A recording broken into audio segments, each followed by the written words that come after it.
काही युवकांमध्ये सुरू असलेलं भांडण सोडवण्यासाठी मध्यस्थी करण्यास गेलेल्या विलास घुले नावाच्या एका तरुणाचा निर्घृणपणे खून होतो. खून झाल्यानंतर गुन्हा दाखल होतो. मात्र या खुनाचा किंवा या कटाचा जो मुख्य सूत्रधार आहे त्याला बाहेर ठेवलं जातं. राजकीय दृष्ट्या दबावाखाली हे सगळं प्रकरण पोलिसांच्या अंगाशी येऊ लागतं. गावकरी संतप्त होतात.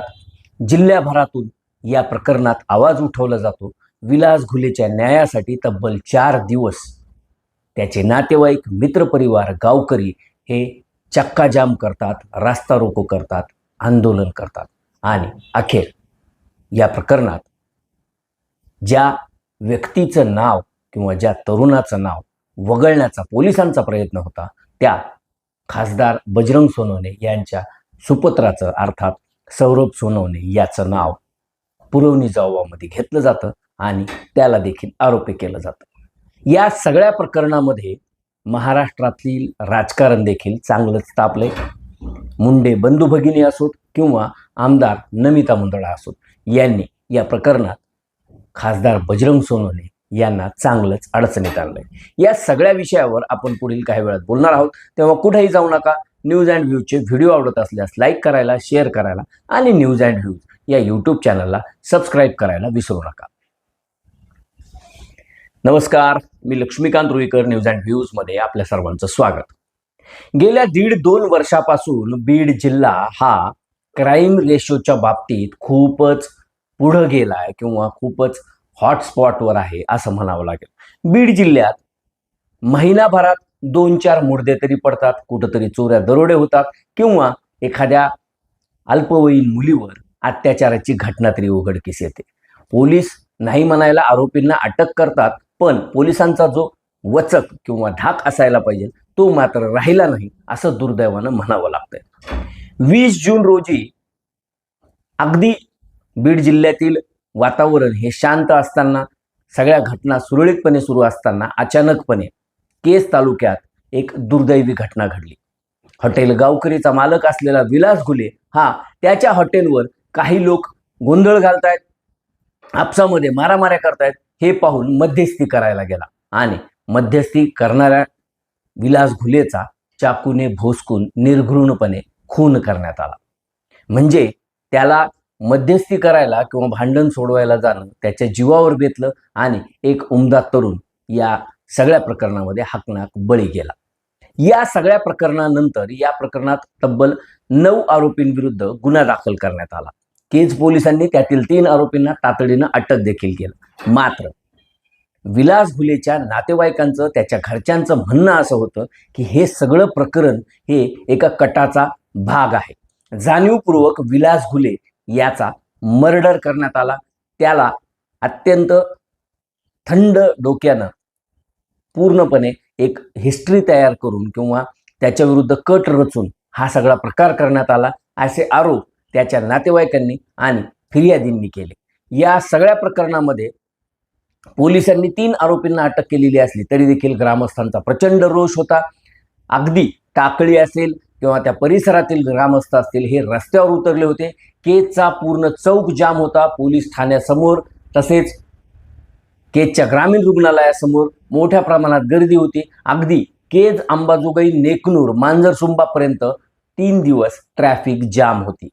आणि या सगळ्या प्रकरणात पोलिसांची भूमिका काय होती तर जे आरोपी फिर्यादीमध्ये नावं घेतलेली आहेत किंवा ज्यांची या प्रकरणाशी थेट संबंध होता त्यांना आम्ही अटक करण्याचा प्रयत्न करतोय. 3 आरोपी अटक केलेत, नंतर 5 आरोपी अटक केलेत, नंतर 6वा देखील अटक झालाय, नंतर 8 आरोपी अटक झालेत असं सांगत पोलिसांनी या आंदोलकांशी चर्चा सुरू ठेवली. मात्र या सगळ्या प्रकरणात विधानसभेमध्ये राज्याचे माजी मंत्री आणि राष्ट्रवादी काँग्रेस अजित पवार गटाचे परळीचे आमदार धनंजय मुंडे यांनी पॉइंट ऑफ इन्फॉर्मेशनच्या माध्यमातून मुद्दा उचलला आणि हे प्रकरण महाराष्ट्राच्या विधानसभेत पटलावर आलं.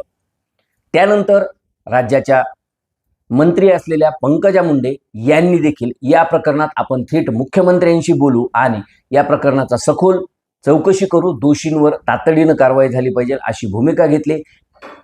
केज विधानसभा मतदारसंघाचे आमदार नमिता मुंदडा यांनी देखील हे प्रकरण अत्यंत गंभीर असून या प्रकरणात जो आका आहे किंवा या प्रकरणाचा जो सूत्रधार आहे त्याच्यावर कारवाई झाली पाहिजे असं म्हणत थेट बीडचे शरद पवार गटाचे खासदार बजरंग सोनवणे यांच्या सुपुत्रावर अर्थात सौरभ सोनवणे याच्यावर अप्रत्यक्षपणे आरोप केले. धनंजय मुंडे यांच्या आरोपाचा रोख देखील हा बजरंग सोनवणे यांच्या सुपुत्राच्या दिशेने होता. खरोखरच बजरंग सोनवणे यांच्या मुलाचा या प्रकरणामध्ये संबंध होता का?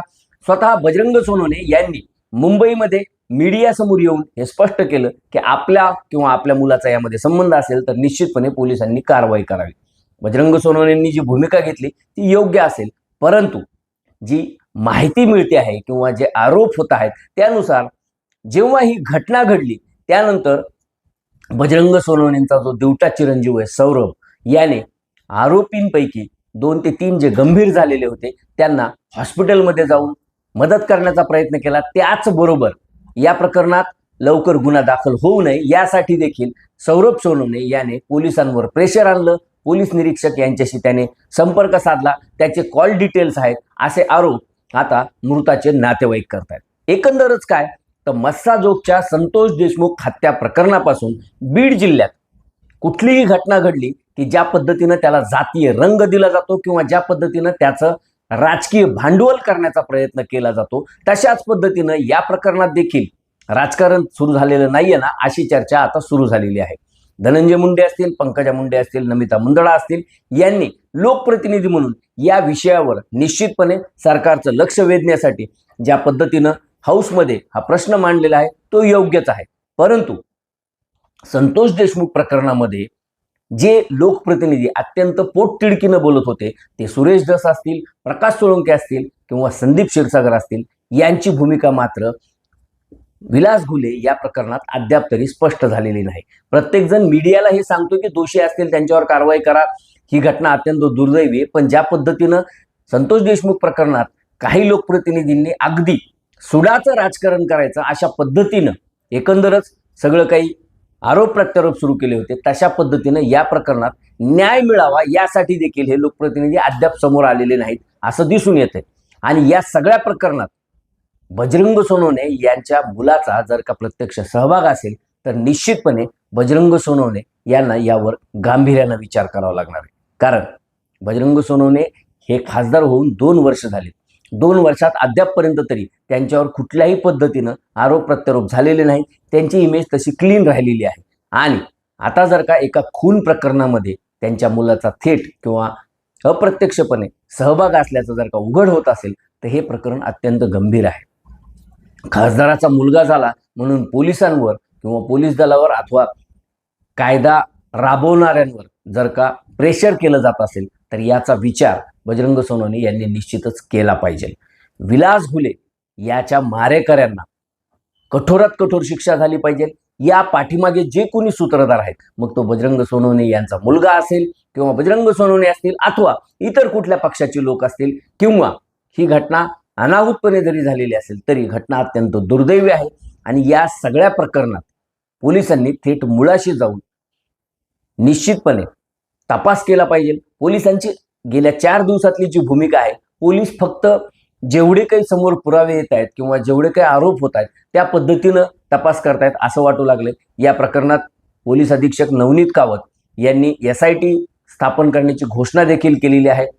जर का सोनवणे यांचा मुलाचा यामध्ये सहभाग असेल तर त्याला देखील आरोपी केलं जाईल असं सांगत त्यांनी पुरवणी जबाबामध्ये त्याचं नाव आल्यानंतर त्याच्यावर देखील गुन्हा दाखल करण्याचे निर्देश दिलेले आहेत. परंतु या सगळ्या प्रकरणामध्ये एक मात्र दिसून येते की आत्तापर्यंत गेल्या 2 वर्षात कुठल्याही पद्धतीनं राजकीय, सामाजिक किंवा इतर आरोपांच्या घेऱ्यामध्ये न आलेले बजरंग सोनवणे यावेळी मात्र पोराच्या कुटाण्यामुळं कदाचित अडचणीत येण्याची शक्यता दिसून येत आहे. बजरंग सोनवणे यांचा मुलगा सौरभ सोनवणे याचा थेट यामध्ये सहभाग आहे का? तो जर का असेल तर पोलीस त्याला अटक करण्याची हिंमत दाखवणार का? आणि त्याला अटक झाल्यानंतर बीड जिल्ह्याचं राजकारण कोणत्या दिशेनं वळण घेणार यावर निश्चितपणे आपलं लक्ष असणार आहे. तोपर्यंत न्यूज अँड व्ह्यूचे व्हिडिओ आवडत असल्यास लाईक करायला, शेअर करायला आणि न्यूज अँड व्ह्यूज या यूट्यूब चॅनलला सबस्क्राईब करायला विसरू नका.